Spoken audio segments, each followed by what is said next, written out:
This feels like such a rare moment. The house is quiet, Chris is golfing, Banks is at his Gigi's, so I have a solo afternoon. At first I felt like I don't know what to do with myself, but then I came to my senses and I was like, I absolutely know what to do with myself. And that is, I'm going to get ready, I'm gonna go to Target, I'm gonna go to Ulta, I may even get a pedicure. But hi, hello you guys, I hope you've been well. I feel like I haven't sat down and just chatted in the longest time. There's so much content that I film where I am talking to the camera and chatting, but like here on YouTube, just sitting down, chatting, getting ready is not something that I'm filming all the time. So we are definitely overdue. I can't believe it's already mid-April. Time is flying, you guys. We have the most beautiful weather out, and we've had like really nice weather the past week or so.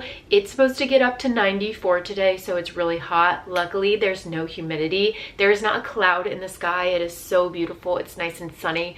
We're actually doing like a family dinner cookout later, which I'm really looking forward to. So it kind of worked out perfectly that Banks went over to my mother-in-law. She's his Gigi, that he's over there because I was able to have my afternoon, get some stuff done, and then I'll just head over for the cookout and we'll grab him from there. I just put on sunscreen, but I need my Lumi Glotion as my base to really get started. About 2:30 now. I'm really hoping like I can be out the door by, I mean 3:15 would be ideal, 3:30 at the absolute latest. Just so I'm not rushed, I have some time to enjoy myself, do everything that I want to do. I definitely want to poke around Target, look at the home stuff, look at some of the outfit stuff. And like, I can't tell you guys the last time I was able to just browse around Target in store and like really take my time and look at everything and shop. It's been a hot minute. I'm still using the same foundation that I've been using for, I mean, I feel like it's been a year at this point. I discovered it this time last year. It's the Maybelline Lumi Matte Foundation. It's so beautiful. It is affordable. The coverage is great. The color matching is great. They have a bunch of different options. I feel like it's underrated. So I mean, I have a lot of foundations. The Sephora sale is happening right now. I do like the House Labs foundation, but even still, like I grabbed for this one more than any other one that I own, and I wear shade 128. So I'm kind of hopping all over the place, but the look that I'm doing today is kind of this just beautiful full coverage, warm, bronzy look.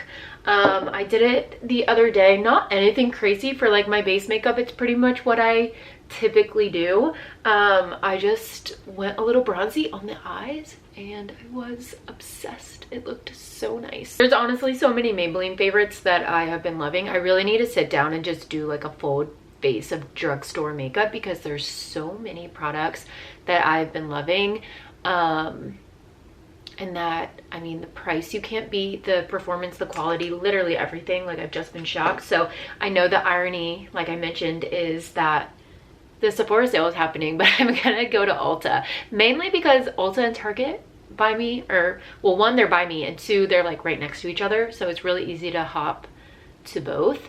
I don't have a Sephora close to me, and Sephora is somewhere that I don't really feel like I need to go in store. I can just order what I need to order online. Like, I don't know, I don't really get a lot of joy over going in store to Sephora, but there is something about going in store to Ulta that I love. And if you know me, you know I have just always been a high-end, low-end girly. I love a mix of prestige brands. I love a mix of drugstore brands. So I mean, Ulta really has kind of been the best of both worlds when it comes to shopping. I'm gonna look at some skincare stuff too at Target. There's like a few new brands that I keep hearing a lot about and I want to check out. My skin is in a decent place overall. I feel like I am still getting a little bit of cystic acne on my cheeks, and it's usually around my period. I mentioned this in a vlog, but here's the thing. I haven't edited said vlog, which is so annoying. I know. I'm really great at filming vlogs. I'm not great at editing them, you guys, and I am sorry. So I have a backlog of vlogs that I need to go through and edit, and I'm not kidding. They're dating back to like January. So that's why I feel like I have so much to catch you all up on, even though I technically have. You guys just haven't seen any of the content. I've been trying to work on and figure out some hormonal, I guess they're imbalances, that I've had going on, which is so crazy to me, but like also not, because I guess I just kind of assumed at this point after having bangs, like things would have settled themselves out. But I got to a point in November where I just was still feeling off and just not feeling like 100, and I just had some symptoms that, I don't know, I felt like needed to be looked into a little bit more. And so I ended up getting blood work done and found out that literally all of my hormone levels were off. My testosterone, estrogen, progesterone, they were all really low. So I've been on a supplement regimen and doing some other stuff to try to get those up and like at the normal ranges that they need to be. And when I say other stuff, I just mean like exercising, increasing my protein even more, things like that, not anything crazy, just trying to make sure like I'm fueling my body with the right things that I need so it can do what it needs to do. But once I found out that that was going on, it made a lot of things that I was feeling and experiencing make sense. Like the cystic acne that I was getting, I met with somebody, like did a little consult about my blood work results, and they were just saying like that's definitely a side effect of having everything be so low, especially if I didn't have it prior to postpartum and pregnancy, which I didn't. There's so much nuance around postpartum and like that whole journey. I do understand why people say it takes like 1.5 to 2 years to feel back to normal, which hindsight is 2020 is so interesting because I don't know if I would have agreed with that statement. Like as I was literally in the thick of postpartum, I probably would have been like, yeah, no, I feel fine. But I don't know. It's just one of those things. I've always been someone too, I've shared this around like my miscarriage experience and things like that. I would rather reflect and give you guys like a little rundown on everything than be giving a play-by-play, but I think there's definitely room to have a deeper postpartum chat because I have so many thoughts and like a different perspective now that I'm sitting here at 20 months postpartum than I would have this time last year talking to you guys. But it's a lot. It's like the most beautiful journey, but there's also a lot of highs and a lot of lows, and you can experience them both simultaneously. And the lows are not what you think though. If you're a mom and you've gone through it, I mean, hopefully you get it. I feel like there's just so much judgment around postpartum and talking about your experience and how you're feeling. But if you get where I'm coming from and get what I'm saying, then you are my people and you just know. If you know, you know. I'll also say that the warm weather and the sunshine is just bringing me back to life.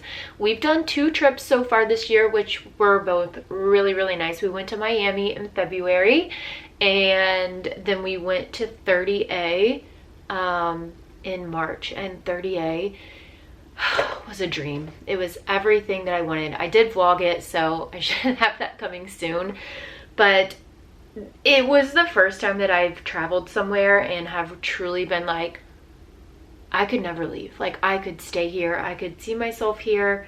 I have daydreamed and thought about that place every single day since we've been back. It is the most beautiful place. It is so family friendly. I felt so at peace there and I just loved it. I absolutely loved it. It was perfection. So we also have done one weekend at the lake. So we did do that as well. But that's kind of the gist of the travel we've done so far. I would go back to 30A in a heartbeat. I know we're definitely going to do more lake trips, which will be fun. And I need to vlog those because I really haven't. And that would be so fun to bring you guys along and share. Because that's another place that like I just feel so at peace at. That we're really, really lucky to go to. It's my in-laws' place at the lake. But yeah, I know we will go back to the lake, and I'm hoping we make it to the beach this summer, like the beaches here in Virginia or North Carolina, because we are so close to the Outer Banks and I love the Outer Banks. Also, I didn't talk about the bronzer that I just applied. This is the most insanely beautiful, affordable bronzer I have ever found, ever tried. It's from CoverGirl. I've shared this in some favorites videos, I'm pretty sure. I use the shade Toasted Butterscotch, but it's so pretty. And this is coming from somebody who has spent their hard-earned money on Hourglass. I've paid $60 for the Hourglass. This is, I think, under $15. I think it's $9.99, and it's worth every single penny. It is so beautiful. I have not put this down except for one time when I filmed a face of Sephora faves for the sale for a makeup video. Besides that, this is the only bronzer that I've been using. It is so beautiful, so pretty. I can't say enough good things. So if you haven't tried it out, I will of course have it linked below, but 15 out of 10, like truly one of my favorites. I've been doing a blush layering combo that I really love. The blush that I used was the Rare Beauty in the shade Bliss. I think it is such a pretty, just like soft pink. I'm supposed to use the CoverGirl. I love this one as well. This was like the only powder blush that I packed when we went on our trip, and we were in 38 for 10 days, so I feel like that is saying a lot. I actually really like using this big fluffy Real Techniques blush brush for my powder blush. I feel like it diffuses it really well, which I love, and then I'll show you my layering technique that I do. But this Real Techniques blush brush is a favorite. This isn't new by any means. They've had this out forever, but it's so pretty. And then the combo that really makes this pop is putting the Rare Beauty blush in the shade, this is the powder blush, in the shade, my gosh, Joy on top. It's like this gorgeous peachy pink, and it gives so much life to the skin. I promise you, I have never had so many questions about my blush combo than when I wear this. It looks so good. I'm probably putting a lot on. I don't care. But I picked up a lighter shade of my favorite. This is the L'Oreal Faux Brow, another amazing drugstore product. I haven't found anything else that compares or beats this. It's just so stunning, and it's pretty bold. It looks so natural, but the colors are like very vibrant, which is a good thing. But kind of my little tip that I do is I do a shade lighter than like what I would typically get in a brow pencil. So this is dark blonde, and this I just feel like helps me have like a more natural looking brow. It's so quick and easy, and it fills them in really nicely. All we have left is eyes and lips, and even like my eyes, for what they are, like for the look that I'm doing, it's not that complicated, which I love. I really need to get new eye brushes, so that's probably what I'll do when we go to Ulta or Target even, because they have Morphe now and Real Techniques. Okay, palette is an OG, one of my favorites, one of my holy grails. I've repurchased this a couple times since it came out in 2020. This just is my ideal lineup, especially for having hazel green eyes. Every color, matte and shimmer that I could want for like a neutral for me. So I like mixing the shades Seashell and Petal. So it's like this light brown and then this pink, which just gives it some warmth. And I just am adding that in the crease. And I just kind of bring it out and then down to like make a little V on the outer corner. That way it just blends really nicely. I just took a little bit of those two colors on my finger and just used, sorry for the light, just used my finger to press it on the lid just a smidge. Cool. And then I'm taking this shimmer shade Golden Light on my finger, nothing crazy. And I'm just putting that from like the middle of my lid to my outer corner. It warms everything up and gives it so much life. Good eyeshadow, cute eyeshadow, pretty eyeshadow does not have to be complicated. It really is just about placement and blending. And once you get those two things, then I mean, you can do so much. I know at one point this year, maybe it was the end of last year, I don't remember, there was like a whole trend, like nobody's wearing eyeshadow, which I get. Like, I do like that look too, but also I love a pretty eyeshadow look. You will have to pry it from my hand. I don't care if it makes me old or millennial. Like, I am quite literally a millennial, so that's fine. So honestly, not too much to that. Then I just take the shade Cocoa. It's this matte brown. I've been using this shade also 4 years, so nothing new there. I'm just doing some quick shadow liner. Doesn't have to be perfect. I just kind of like to smudge it along my lash line and then flick it out. And this brush is from Morphe, and it's so nice. One side is this small little angled brush, and then the other side is a spoolie. So I use this for my brows typically, and then use this for my eyeliner, and it's just a perfect little 2-in-1 combo. I'll do my mascara really quick. I cannot put down the Dibs dual-ended mascara. I don't know the official name of this. Double standard. It's dual-ended, so it has one side with this brush, which I love this brush. It really grips the lashes. It's more of like a comb brush and it's brown. And then the other side is this fluffier brush with a black mascara, and they just pair so nicely together. That's the whole point of the mascara. I'm doing decent on time. It's 3:05. Mascara's on. I need to just do lips. I ended up doing bottom mascara, and I've been doing something that I haven't done in a long time, and I've been putting a little bit of eyeshadow underneath. I don't do it often, but today's just one of those days. We have stuff to do. I am obviously going on like a solo run. I want to feel cute. I want to feel put together. So anyways, lips, and then I just need to touch up this hair and change, and we should be good to go. I feel confident that we can do it. I just got these in. These are the NYX Lip Lingerie Lip Liner Stains. These do not budge, and they're really, really pretty. Truly, I should just say this one. I've only tried Send Nudes, but I just got the shade Cuff Me in. So I have not tried that one yet. I don't know if I want to try it today because I know I like this one.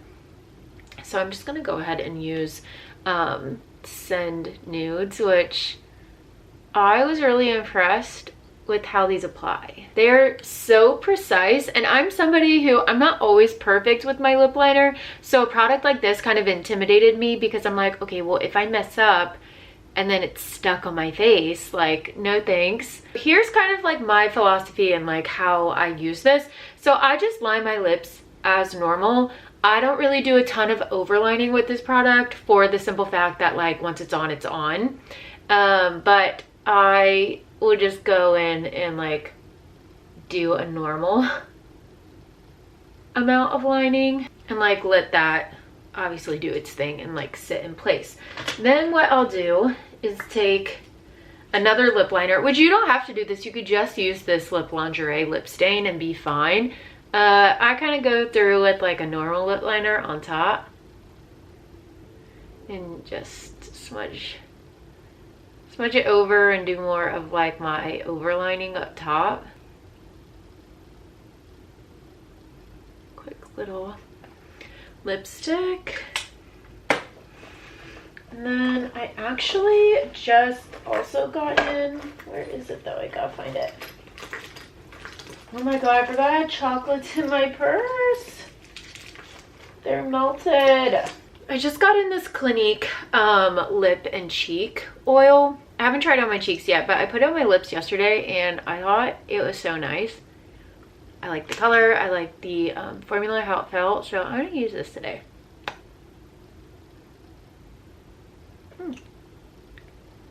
I got the shade Pink Honey. Another spray and then go fix my hair really quick.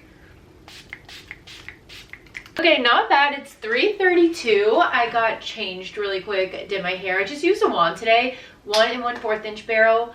It's been my favorite lately. I just love a little beach wave. And then this outfit I shared recently in my American Eagle haul. So cute little knitted crochet tube top. It's double lined. You can wear a strapless bra with it.